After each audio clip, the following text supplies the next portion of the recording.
अपना परिचय दें, किस लिए आप लोगों ने आज यहाँ पर ज्ञापन दिया है? हमारा नाम सीता सिंह, जिला महामंत्री आंगनबाड़ी संघ से है। और ज्ञापन देने की ज़रूरत इसलिए पड़ी कि हमारी बहनों को जो 62 साल की हो गई हैं, उनको गवर्नमेंट बिना पूछे रिटायरमेंट दिए दे रहा है ज़बरदस्ती।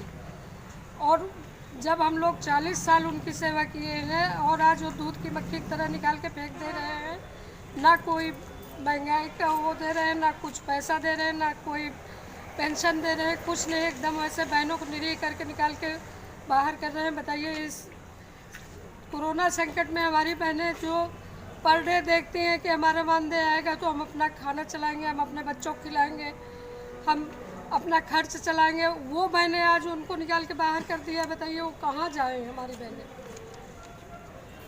और दूसरी बात, हम लोगों से सुपोषण माह चलवाया जा रहा है।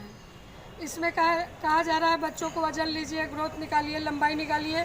ना सरकार की तरफ से हम लोग को वजन मशीन मिली है, जो मिली है वो ख़राब मिली थी बहुत पहले। ना वजन मशीन है, ना लंबाई का फीता है, ना कुछ है। केवल झूठा मूठा कार्यक्रम चलाया जा रहा है, कुछ भी नहीं है। बहनें ऐसे ही। कौन करवा रहा है ये करवा रहे हैं हमारे TPO, CDPO, सुपरवाइज़र, सब लोग करवा रहे हैं। क्या नाम है उनके?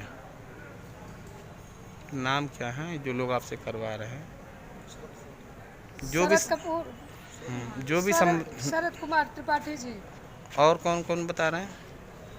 और सारे जितने CDPO हैं रायबरेली जनपद के, और जितनी सुपरवाइजरें हैं, सब करवा रही हैं। ना किसी के पास वजन मशीन है, ना कुछ है, कुछ भी नहीं दिया जाता। मोबाइल पे बोलते हैं काम करिए। आप बताइए, एंड्रॉइड फ़ोन में दे दिए हैं, उसमें डाटा का क्या ये लिखा पढ़ी है जो भी आपसे करवाया जा रहा है, ये सब फर्जी करवाया जा रहा है? फर्जी करवाया ही जा रहा है। समझ लीजिए, वजन मशीन नहीं तो बहनें वजन कहाँ से करके देंगी। नाम बता दीजिए, किस लिए आज आप लोगों ने यहाँ पर ज्ञापन दिया है? मेरा नाम गंगावती है, हम आंगनबाड़ी सहायिका है और राही ब्लॉक से बेला खारा में रहने वाली है। राही ब्लॉक हमारा ब्लॉक राही है। हम इस पे आज इस उद्देश्य पे यहाँ पे हम ज्ञापन दे रहे हैं कि सन 58 हमारी जन्म तिथि है। 62 साल की उम्र में हमको आंगनबाड़ी से रिहा किया जा रहा है, रिजेक्शन दिया जा रहा है। तो बताएं, हमें जीने का कोई भी हक नहीं, डंडों से मार के बिठाया जा रहा। कोई महिला का, आंगनबाड़ी का और सहायिका का कोई स्वागत नहीं। स्वागत तो करना चाहिए, कम से कम अपमान करके बिठाया जा रहा है। सम्मान से बिठाएं तब भी ठीक है। 60 साल की आयु वालों को पेंशन दिया जा रहा है और आंगनबाड़ियों को क्या दिया जा रहा है? इतने दिन से हमारे बच्चे रोटी नहीं दे रहे, हम खाएंगे क्या? क्या सम्मान हमको दिया जा रहा है? बाल विकास हमको क्या सम्मान दे रहा है? हम सब बेइज्जत हैं क्या? आंगनबाड़ी वर्कर हैं, सहायिका वर्कर हैं, तो जीने का कम से कम कुछ तो हक हमें दें।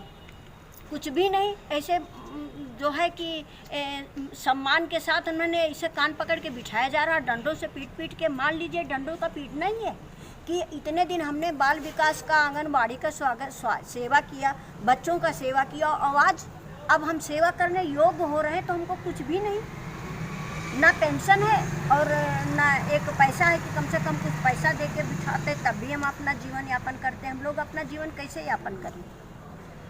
अपना परिचय दे दें, किन मांगों को लेकर आज आप लोगों ने यहाँ पर? मेरा नाम रीना पांडे है, मैं आंगनबाड़ी कर्मचारी सहायिका एसोसिएशन की जिला अध्यक्ष हूँ रायबरेली से। और मैं यहाँ पर DM साहिबा और माननीय मुख्यमंत्री महोदय को जो है ज्ञापन सौंप रही हूँ। 62 से ऊपर हो गई आंगनबाड़ियों को, जिनको मतलब निकाला जा रहा है, उनको सूचना तक नहीं दी गई। आदेश जारी कर दिया गया कि आप लोग 62 साल की हो गई, आप लोग कार्य नहीं कर सकती हैं।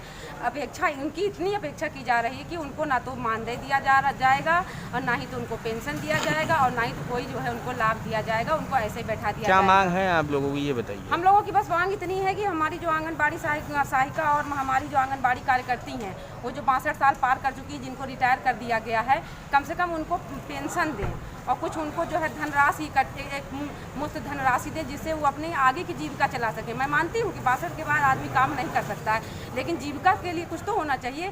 एक साधारण महिला जो घर में रहती है उसके लिए वृद्धा पेंशन बन सकता है, और एक आंगनबाड़ी जो 40 साल से काम कर रही है, जिसका योगदान हर राष्ट्रीय कार्यक्रम में है, उसको आज ऐसे ही निकाल दिया। उसका कोई महत्व नहीं है, इतना महत्व। और कहते हैं नारी सशक्तिकरण चल रहा है, हमारी लाखों बहनें हैं इस लाइन में, जिनका जो है ऐसे निकाल दिया गया। तो क्या नारी सशक्तिकरण का मेन उद्देश्य क्या है? घर में बिठा के उनको रुलाना।